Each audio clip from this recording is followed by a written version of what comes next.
The humble spud. This little fella's ancestors are thought to have originated in South America, in the Peruvian Andes on the border between Peru and Bolivia. Hunter-gatherers domesticated wild varieties from potatoes that grew around the lakes there. Potatoes have since become an integral part of what the world eats, so much so that in 2008 the United Nations declared it International Year of the Potato, citing the need for the world to focus its attention on the role the potato can play in increasing food security and eradicating poverty. Developing countries now account for almost half of the global harvest, with a third of production coming from India and China. With the UN predicting that world population levels will reach 10 billion by 2050, governments around the world are looking at ways of meeting this projected demand, using the same land area we use today, less fertilisers, less pesticides, and in the context of a rapidly changing climate.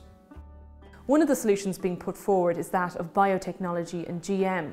Scientists and companies creating disease-resistant crops that use less pesticides and with increased yields.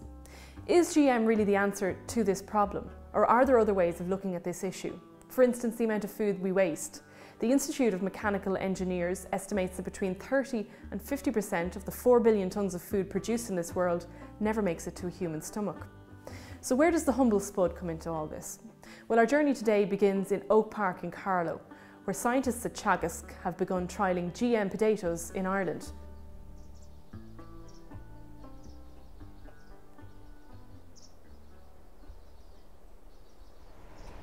So what we have here these are little potato plantlets, basically. And what we do is, if we want to, from each one of these, it'll grow up after about 2 weeks. It'll grow up into a bit taller stem. We cut it in two, transfer it into a new pot, and all of a sudden, instead of having 9 or 10, we now have 20. Because this environment is perfect for a little plant, it gets perfect light conditions, it'll just keep growing and growing and growing. So we take a cutting from each one of these into more agar, and that helps us to bulk up our population, which is out in the glasshouse, which I can show you. Those little plantlets you saw in the lab, they go into each one of these pots. They'll develop 2 or 3 tubers, and we'll use them to go out into the field later in April or May. These are just a bit more advanced than the guys over there. You can tell they're a bit different in age, and these guys they probably are setting small little tubers, and then another probably 2 or 3 weeks we'll start harvesting these guys, basically.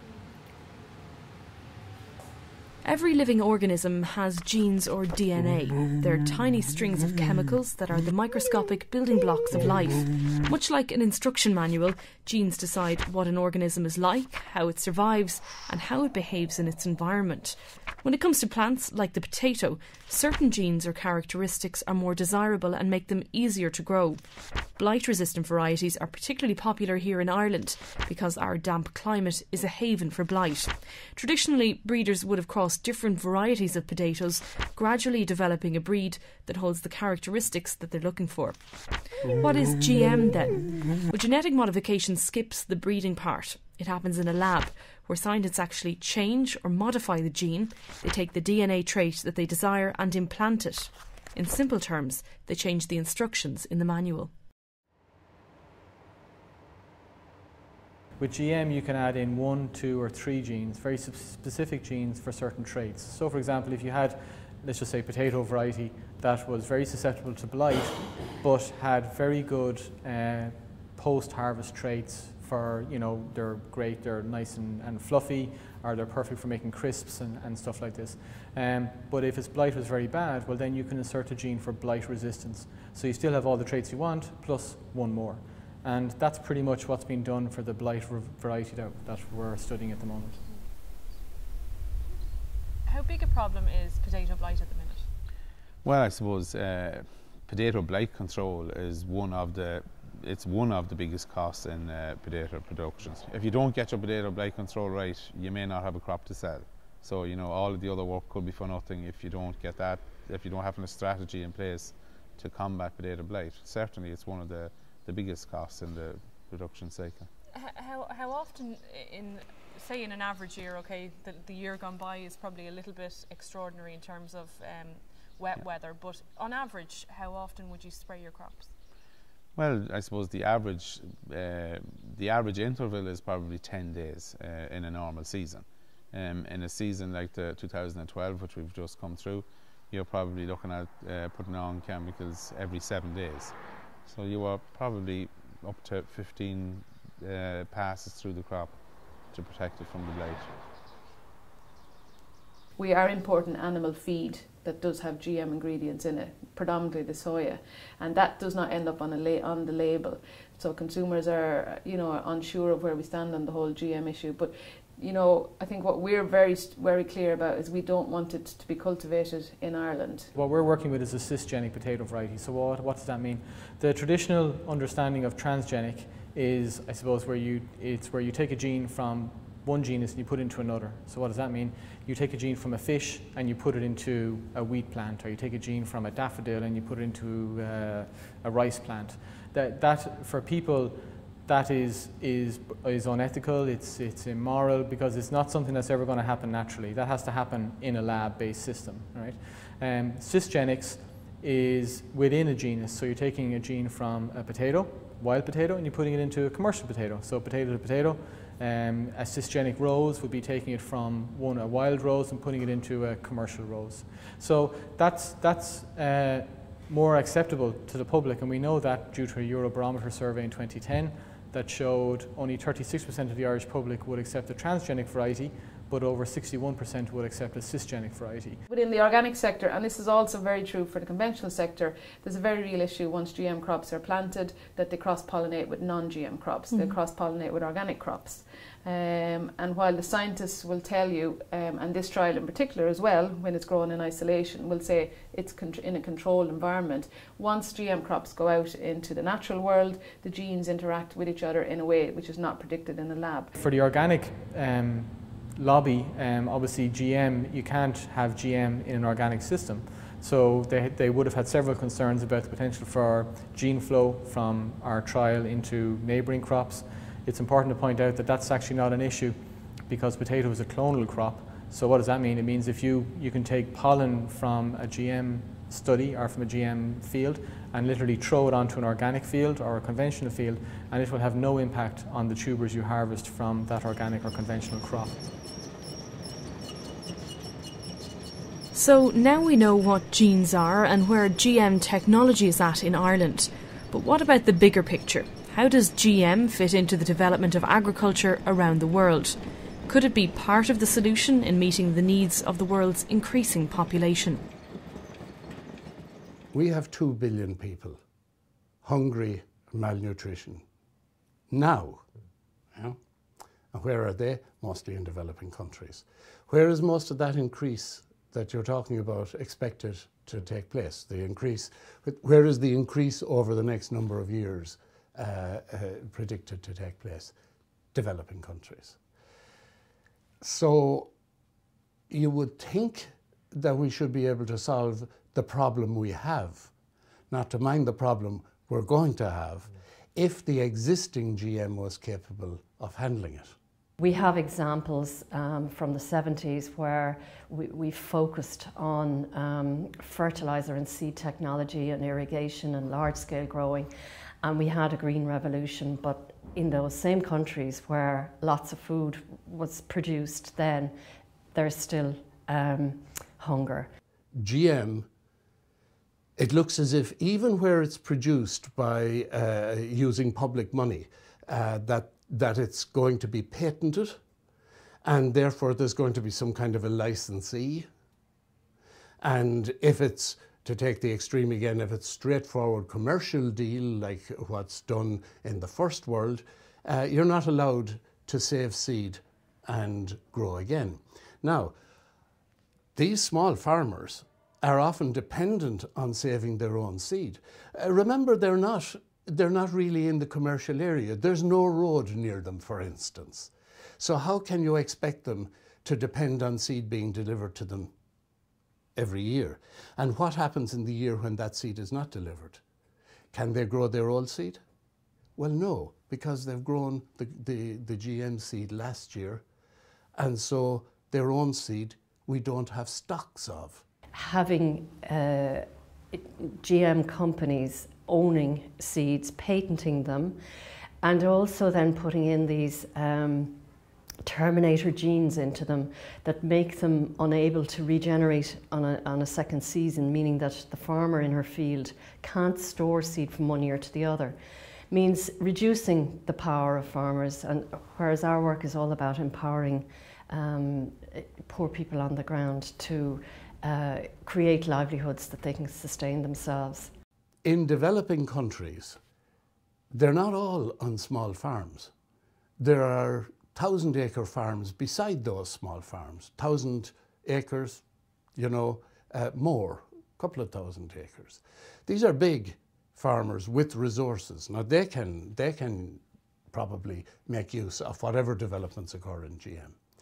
The knock-on effect of that is that if those people who are commercial can export and get involved in trade, then presumably the country becomes richer. And now there should be a better indigenous capacity to handle the poverty, yeah, if that happens. But notice that the social thing creeps in again. Will there be transfer of that wealth from the haves to the have-nots? Will the voices of the have-nots be heard? And that remains the crux, you know? That remains the crux. And then if you put in on top of that, this is just to make you feel entirely hopeless, put in on top of that the predictions about climate change, and you begin to throw your hands in the air. So it calls on us all to try to be what you'd call good humans, and to say, despite how discouraging all this looks, we have to do what we can do, and I would say we have to allow GM technologies to develop, and then we have to really put the pressure on ourselves to control them for the use of people and for the dignity of people, because most people will feel that they're kind of entitled to food and that they're kind of entitled to know what they're eating. And that has to do with human dignity. So GM has run into problems in Europe, in my mind, to a great extent, because it has clashed with, there was a clash between the population in Europe and their sense of their entitlement and their dignity and how these things were being marketed. There are 1.8 million organic farmers in the world, and most of them are in developing countries. And like, for instance, there's about 500,000 of them in India. And so if there's a transgenic crop, a GMO planted near where an organic farmer is growing, well, they can't get the organic certification for their crop. So they lose their export market and they lose the premium they would get. We've looked, I suppose, at GM production around the world, and I think the States is a very interesting example, because they've been producing GM crops commercially for probably about 13, 14, 15 years. It's costing farmers more to grow GM crops, and they're using more herbicides in order to maintain yields that they were at 10 years ago. So that has environmental implications, it has economic implications, and I think the other side of that is what we've seen in the States too, is we've had a huge monopoly in terms of seed control. We've got a lot of big companies, mainly the agribusiness companies, buying up seed, smaller seed companies, and now, which is very interesting, what farmers have said, that if they don't want to grow a GM crop, they can hardly source them. Like 87% of seeds that are now planted in the States are GM. If we look first of all at what's called the first world, or the north, or the developed countries, where we have, particularly in the democracies, where we have some control, some control of our food, yeah? Though we have learned expensively that we can't trust our food producing systems always to deliver what it says on the tin, to deliver what it says on the label. But nevertheless, in our systems, we generally can have some control of our food. And for the developed world, a major problem, and one that really arrests a great proportion of our population, is not is it technically good or technically bad, nearly so much as who is controlling it. Do I really want the transnationals to control my food supply? Because if they control, the feeling is, if they control the source of seeds that's to be sown, then they control under patent rights. They control the use of that seed, and they control what's being produced, and they control what's available for me to eat. Okay, it's extremely contentious. You know, it's probably the one aspect of science when you say to a non-scientist, you mention you're working on GM, they'll always raise their eyebrow, and everybody will have a comment about it. So everybody's aware of the contentiousness of it, but not everybody knows about the issues and the subject matter that goes on with it. And the most important point to get across is that we're not doing it for commercialization. This is an environmental study. Don't pretend that you know how to direct research. Nobody has ever succeeded in predicting where research goes. So it would be, I would say, very retarding in all kinds of ways if you were to decide that GM is either all good or all bad. It's important that we look at new technologies. That's what Teagasc has a mandate to do. So without fear or favour, we have to look at technologies that could impact on our agriculture. So I think we have to be responsible about it. We have to investigate it now, rather than in 5 or 7 years' time we find companies coming into Europe with lines that would be very relevant to Irish farmers and any other farmer in Europe, and we don't have any information on it. That would be remiss of us, really, as a public organisation. It's natural to have concerns, but you know, your concerns can neither be confirmed or otherwise until there is a trial in place. We see it that there's no quick fix for the fact that there's hunger in the world, and that we shouldn't just think that if we depend and invest on one type of technology, that we'll solve it all. Don't turn your back on GM, because we don't know what its full potential is. And I think we have to just wait for things to sort themselves out. But meanwhile, panacea, no. Condemn it utterly? Absolutely not.